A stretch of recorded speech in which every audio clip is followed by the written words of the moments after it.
मुश्किलों से भाग जाना आसान होता है, मुश्किलों से भाग जाना आसान होता है, ज़िंदगी के हर पहलू इम्तिहान होता है। डरने वाले को मिलता नहीं कुछ, लड़ने वालों के कदमों में जहां होता है। पार्टी है बहुजन समाज पार्टी में चर्चा है कि अब स्तर बहुत डाउन हो गया है, क्योंकि छोटे छोटे दल बन गए। इसके बाद जो है कि बहुत सारे लोग टूट कर निकल गए। तो क्या बहुजन समाज पार्टी अभी भी मजबूत है? सबसे पहले मैं आपके चैनल को धन्यवाद देना चाहता हूं, आपके दर्शकों को, और मैं आपसे बताना चाहता हूं कि बहुजन समाज पार्टी एक बस पार्टी नहीं है, एक मिशन है।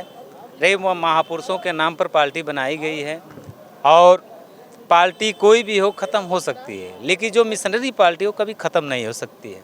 रही बात चुनाव की, चुनाव में उतार चढ़ाव होता रहता है। प्रेजेंट टाइम में जिसकी सरकार देख रहे हैं, 2012 से लेकर 2007 में हम लोग विधानसभा में जहुराबाद, अपने विधानसभा की मैं बात कर रहा हूं, 4000 से लेकर 6000 जो बीजेपी वोट पाती थी, आज प्रचंड बहुमत में सरकार चल रही है। सरकार आती है जाती है, इसमें कोई दो राय नहीं रहे। और रही बात बहुजन समाज पार्टी की, आप बात कर रहे हैं, उस पर मुझे एक बात याद है। मुश्किलों से भाग जाना आसान होता है, मुश्किलों से भाग जाना आसान होता है, ज़िंदगी के हर पहलू इम्तिहान होता है।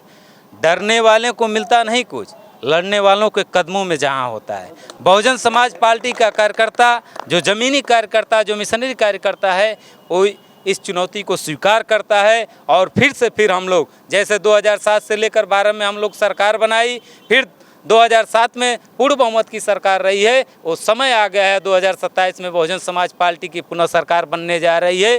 पूरे प्रदेश में, पूरे देश में बीजेपी से लेकर, कांग्रेस से लेकर, सपा से लेकर, समाजवादी पार्टी से लेकर सभी लोगों की सरकार को आम जनता ने जान चुकी है, उसमें कोई दो राय नहीं है। और सब सरकारों को सभी लोग देखे हैं, गहराई से देखे हैं। और इस समय क्या हो रहा है, जितनी भी हमारी नौकरियां हैं सबको प्राइवेट किया जा रहा है, सभी विभागों को बेचने का काम किया जा रहा है। और रही बात बीजेपी और सपा की, समाजवादी पार्टी की बात, थोड़ा समय एग्जाम्पल देना चाहता हूं। यही समाजवादी पार्टी की सरकार थी, आज बाबा साहब के नाम पर और संविधान बचाने के नाम ले रहे हैं। यही समाजवादी पार्टी जो सरकार थी, और अखिलेश जी और माननीय मुलायम सिंह यादव जी ने कहा था कि जब मेरी सरकार बन जाएगी तो अम्बेडकर पार्क को मैरिज हॉल से लेकर क्या क्या नहीं बना दिया गया, उस शब्द को मैं नहीं बता सकता हूं। और आरक्षण का किससे बंदर बांट किया गया, आरक्षण के साथ कैसे घृणा की गई, प्रमोशन आरक्षण को कैसे छेड़ा गया, ये सब लोग जानते हैं। और रही बात प्रेजेंट टाइम में जो सरकार चल रही है, भली बात जानते हैं,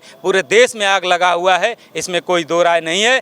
उत्तर प्रदेश, भारत ही नहीं, पूरे दुनिया में बहन जी की जब सरकार थी, पूरी दुनिया के लोग कहते थे अगर कोई शासन प्रशासन चलाने वाला है तो बहन सुश्री बहन मायावती चलाने वाली हैं। पूरे दुनिया में ऐसी सरकार थी। हम लोगों ने उस भर्ती में गया है, जब पुलिस की पहली बार भर्ती हुई थी बहन जी के सरकार में, तो पैर में चिप लगाकर दौड़ाया गया था। एक ऐतिहासिक भर्ती हुई थी। 1,08,088 सफाई कर्मचारी की भर्ती हुई थी। बहन जी को दर्द था कि हमारे समाज, दलित पिछड़े समाज के लोग बहुत ज़्यादा पढ़ते नहीं हैं, उनको 5 पास से लेकर 8 पास के लोग आज 40,000 की सैलरी पा रहे हैं। उस परिवार का बहुत बड़ी बात है, उस परिवार के लोग आज सुखी हैं। उस परिवार का बच्चा अगर पढ़ रहा है तो बहन जी की देन है। बहुत ही लंबी बातें हैं। एक सवाल भैया आपसे कि बहन जी ने एक ऐलान किया है कि जितने भी छोड़कर चले गए हैं लोग, जो पार्टी से दूर हो गए हैं, तो बहन जी उन लोगों को वापस बुलाना चाहती हैं। तो क्या लोग जो छोड़ कर चले गए हैं या निकाले गए हैं, क्या वापस आ सकते हैं?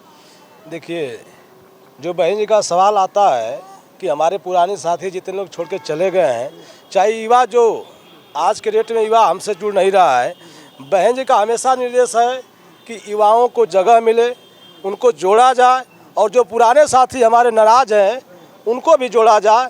आने वाले समय में सभी का साथ होगा, तभी जाकर के हमारी पार्टी मजबूत होगी और हमारी पार्टी को विजय मिलेगी। क्या लगता है नरेंद्र भैया के बिना गठबंधन के सरकार बहुजन समाज पार्टी के ही बन पाएगी? देखिए, सबसे पहले गठबंधन की बात भैया, आप मीडिया बंधु अच्छी तरह से जानते हैं, बहुजन समाज पार्टी पूरे देश में अपना एक संगठन बनाई है। गठबंधन एग्जाम्पल हरियाणा में ले लीजिए, आप हरियाणा में गठबंधन बहुजन समाज पार्टी ने किया था कि क्या हश्र हुआ था। हमारे समाज के, हमारे पार्टी का वोट लोगों ने लेकर उस समाज के लोगों ने समर्थन नहीं किया। कहीं ना कहीं ये कमियां रही हैं। लेकिन सबसे पहले गठबंधन मुझे सर्व समाज से करने की ज़रूरत है। आज छोटे छोटे दल जो बने हैं, उन्हें 14 अप्रैल 1984 से पहले रिकॉर्ड उठाकर देख लीजिए, कितने दल बने थे। और आज पिछड़े समाज, अति पिछड़े समाज के लोग जो सदन में गए हैं, सांसद विधायक बने हैं, ये बहुजन समाज पार्टी की देन है। अगर बहुजन समाज पार्टी नहीं आई होती तो इनको इस समाज को कोई पूछने वाला नहीं था। सवाल तो ये है कि जब बहन जी बहुजन हिताय बहुजन सुखाय की बात करती थी तब जाकर के सरकार बनती थी। जब सर्वजन हिताय सर्वजन सुखाय की बात करने लगी तो 2007 के बाद फिर दोबारा सरकार नहीं बनी। देखिए, सर्वजन हिताय सर्वजन सुखाय, बहुजन हिताय बहुजन सुखाय, ये संवैधानिक बात है और संविधान में अंकित है, ये बनावटी नहीं है। बहन जी का ही नारा चुरा कर आज बीजेपी पूरे देश में सरकार चला रही है। सर्वजन हिताय सर्वजन सुखाय, वो सबका साथ सबका विकास, उसको बस पर्यायवाची कर दिया गया है। इसको सोचने की बात है। और रही बात, सरकारें आती जाती रहती है, मैं पूर्व में आपको बता दिया हूँ।